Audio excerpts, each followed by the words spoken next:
Next है internet की उपयोगिता। आज इंटरनेट की दुनिया इतनी विशाल हो गई है कि इसका अंदाज़ लगा पाना आसान नहीं है। इंटरनेट ने पूरी दुनिया को एक जाल में लपेटकर उसे छोटा सा कर डाला है। शायद ही ऐसा कुछ हो जिसका कोई ना कोई सूत्र इंटरनेट से नहीं जुड़ा हो। इंटरनेट ने दुनिया के हर कोने को और हर व्यक्ति को जोड़ दिया है। इंटरनेट के ज़रिए आप दुनिया के किसी भी देश में रह रहे अपने रिश्तेदार दोस्त से चैट कर सकते हैं, उसे संदेश दे सकते हैं, दुनिया के किसी भी बाज़ार से ख़रीदारी कर सकते हैं, बैंकों से लेन देन कर सकते हैं और यही नहीं, ऑनलाइन शिक्षा भी हासिल कर सकते हैं। पिछले कुछ वर्षों में नेट के ज़रिए ख़रीदारी करने का प्रचलन काफ़ी तेज़ी से बढ़ा है। मार्केटिंग का सबसे बड़ा ठिकाना ईबे ऑनलाइन है। ऑनलाइन सौदे क्रेडिट कार्ड से होते हैं। दुनिया के किसी भी देश में अब फ़ोन पर बात करना बहुत ही आसान हो गया है। इंटरनेट को इस बात से कोई मतलब नहीं है कि वे अपने रूटर से क्या भेज रहा है, चाहे फ़ोन की बातचीत हो या फिर कोई वीडियो फिल्म हो या फिर आप उस पर कोई सर्च करें, सबका खर्च एक ही है। फ़ोन पर इंटरनेट के ज़रिए बातचीत की डिजिटल पैकेटों के रूप में ही की जाती है। इसे आप या तो dialpad.com की साइट पर जाकर कर सकते हैं या फिर अपने इंटरनेट सेवा प्रदाता की साइट पर जाकर। लेकिन ये तभी होगा जब आपका आईएसपी इस तरह की सेवा मुहैया कराता हो। अगर आप इनकी कंप्यूटर से इस तरह की कॉल करना चाहते हैं तो आपको इसके लिए पहले डायपैड जैसी किसी वेबसाइट पर जाना होगा। इसके बाद इस साइट से प्रीपेड पैकेज ख़रीदना होगा। इसके बाद आप उस नंबर को मिला सकते हैं जिस पर बात करनी हो। शिक्षा के क्षेत्र में इंटरनेट ने बहुत ही महत्वपूर्ण भूमिका निभाई है। आप दुनिया के किसी भी विश्वविद्यालय या संस्थान में ऑनलाइन कोर्स में दाखिला ले सकते हैं और पढ़ाई कर सकते हैं। ये एक तरह से दूरवर्ती शिक्षा का ही उत्पन्न रूप है। कोई बड़े प्राइवेट संस्थान भी अपने ऑनलाइन कोर्स चला रहे हैं। आप चाहें तो पीस एंड गवर्नेंस में यूनाइटेड नेशंस यूनिवर्सिटी में कोर्स कर सकते हैं या हॉलीवुड की सोसाइटी ऑफ पिक्चर एवं एनिमेशन से डिप्लोमा ले सकते हैं। इग्नू से आईटी या मैनेजमेंट की पढ़ाई कर सकते हैं। यानी सब कुछ इंटरनेट से संभव है। ऑनलाइन के माध्यम से देशी विदेशी ट्यूटर से मार्गदर्शन ले सकते हैं, असाइनमेंट जमा कर सकते हैं और अब तो ऑनलाइन परीक्षाएं भी कई जगह ली जाती हैं। नौकरी के लिए आवेदन और पढ़ाई के लिए दाखिला फॉर्म भी ऑनलाइन भरे जाते हैं। टॉफल और जीआरई की परीक्षाएं में ऑनलाइन ही होती है। रोज़गार के लिए naukri.com पर आवेदन कर सकते हैं। इंटरनेट का सबसे बड़ा फ़ायदा यही हुआ है कि सूचनाओं तक व्यक्ति की पहुंच काफ़ी आसान हो गई। मतलब व्यक्ति को जो भी सूचनाएं इंफॉर्मेशन है बहुत ईजीली प्रोवाइड हो रही हैं और इसी कारण हर व्यक्ति सूचना के अधिकार के लिए सजग भी है।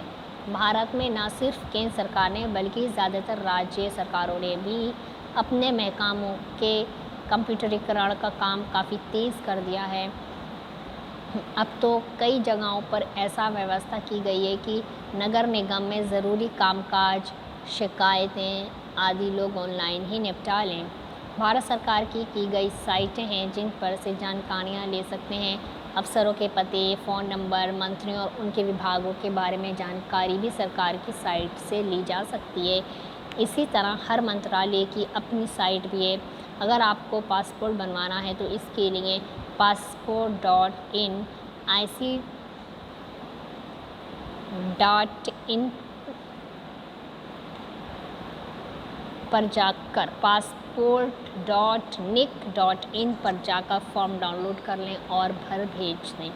यदि आपको ये जानकारी नहीं है कि आपका नाम मतदाता सूची में है या नहीं तो चुनाव आयोग की साइट पर जाकर देखा जा सकता है।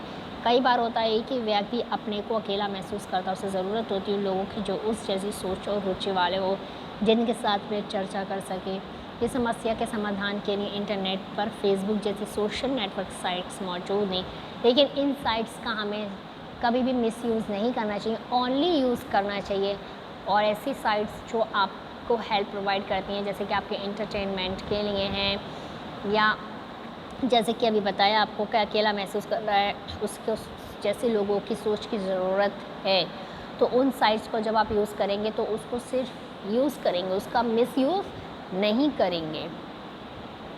ऐसे साथी नेट पर आसानी से उपलब्ध हो जाते हैं और आप ऑनलाइन चैट के ज़रिए उनके साथ बातचीत, बहस या चर्चा में शिरकत कर सकते हैं। इसमें स्कूल के बच्चे, कॉलेज छात्र, पुराने बैच के लोग या फिर समान विचारधारा वाले लोग अपने समूह बना सकते हैं।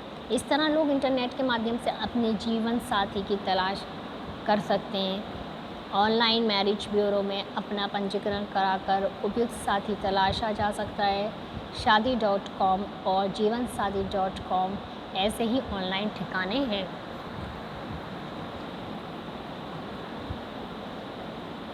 इंटरनेट ने बैंकिंग कारोबार की तो दिशा ही बदल डाली है तथा बैंकिंग सेवा कंप्यूटरीकृत हो गई है।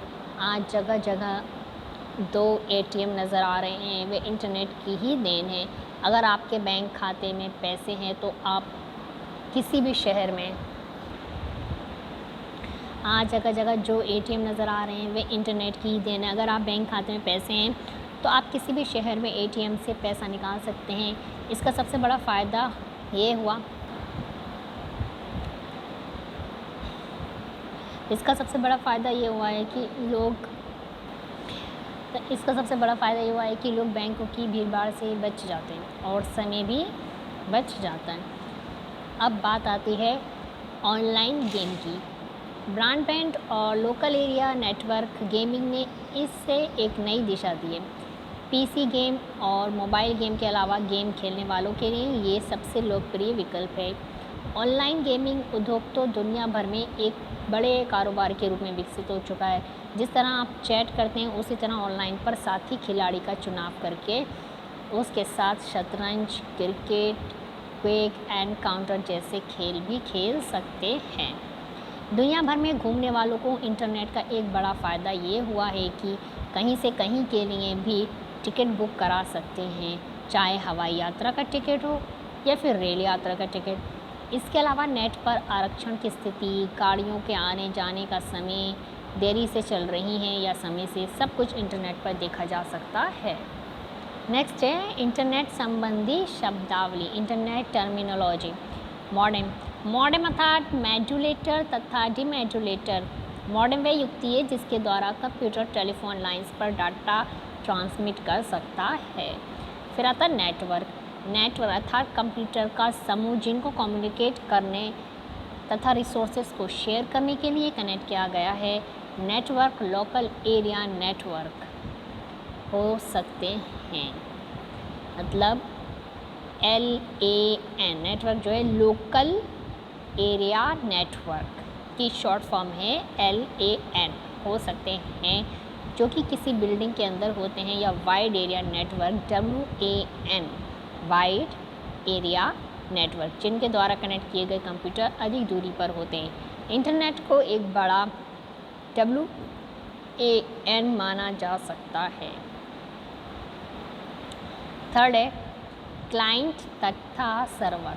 क्लाइंट वह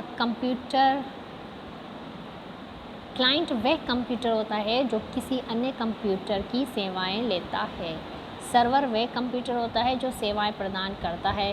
उदाहरणतः यदि आप किसी दूर स्थित कंप्यूटर से FTP द्वारा फाइल डाउनलोड करना चाहते हैं तो आपका कंप्यूटर क्लाइंट तथा दूर स्थित कंप्यूटर सर्वर हुआ। TCP या IP प्रोटोकॉल व स्टैंडर्ड नियम होते हैं जिनका सभी कंप्यूटर एक दूसरे से संपर्क करते समय पालन करते हैं। TCP या IP अर्थात ट्रांसमिशन कंट्रोल प्रोटोकॉल या इंटरनेट प्रोटोकॉल। कंप्यूटर एक दूसरे से संपर्क करते समय इन प्रोटोकॉल का पालन करते हैं। Hyper text transfer protocol HTTP hyper text transfer protocol का प्रयोग www क्लाइंट तथा सर्वर द्वारा संपर्क करते समय किया जाता है। नेक्स्ट है नई ईमेल ID बनाना, to create a new email ID। yahoomail.com या रेडिफमेल gmail.com साइट ओपन करें, साइन अप बटन पर क्लिक करें, सभी फील्ड्स को भरें, अपना वांछित ईमेल एड्रेस टाइप करें। उदाहरणतः यदि आप अपना ईमेल एड्रेस barkha@yahoo.com चाहते हैं तो बरखा गुप्ता टाइप करें। यदि आप एड्रेस उपलब्ध नहीं होगा तो इसके आगे अंकों का प्रयोग करें, उदाहरणतः बरखा गुप्ता 2321 इत्यादि। इसे याद रखें भविष्य में लॉगिन करने के लिए। अपना पासवर्ड टाइप करें, इसे याद रखें भविष्य में लॉगिन करने के लिए।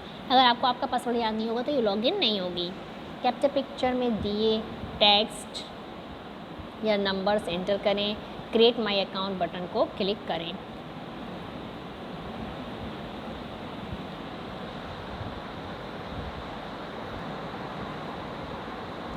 ईमेल कंपोज करके भेजना व प्राप्त ईमेल को देखना व उनका जवाब देना, sending end receiving emails and replying emails. Website खोलकर साइन इन पर क्लिक करें, फिर उसके बाद यूज़र नेम व पासवर्ड डालकर अपनी आईडी में लॉगिन करें। कंपोज बटन पर क्लिक करें, जिसको ईमेल भेजना है उसका एड्रेस टू में डालें, ईमेल टाइप करें, ईमेल टाइप करें, फिर सेंड बटन प्रेस करें। फिर उसके बाद आपके एड्रेस पर आई ईमेल्स को चेक करने के लिए इनबॉक्स पर क्लिक करें। यदि किसी मेल का जवाब भेजना चाहते हो तो रिप्लाई पर क्लिक करके आप मैसेज टाइप करें।